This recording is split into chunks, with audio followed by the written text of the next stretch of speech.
Демократската унија за интеграција, не можејќи да се помири што по повеќе од 20 години отиде во опозиција, продолжува со заканите, играјќи на картата за меѓуетнички тензии и закани за политичка криза, па и бојкот на избори. Партијата се обидува да создаде нестабилност. Главната точка на контроверза е законот за јазиците, кој е оспорен пред Уставниот суд, а Дуи упорно инсистира дека никој не смее да го чепка или менува.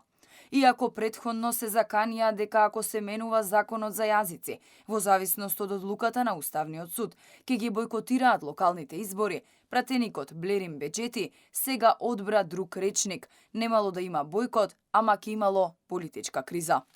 Минимално од коректност и од почит према втората етничка заедница требало да се повлече таа иницијатива.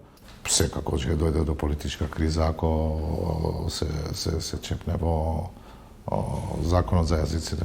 Овој закон, кој според правните експерти е оспорен поради нејасноти и потенцијални повреди на Уставот, по се изгледа Дуи го користи како политички инструмент за мобилизација на своите поддржувачи. И не само што се закануваат со блокирање на институционални процеси, туку индиректно вршат притисок врз судиите, кои ќе треба да одлучат за овој закон. Аларм стигна и од САД дека судиите мора да одолеат на политичките влијанија.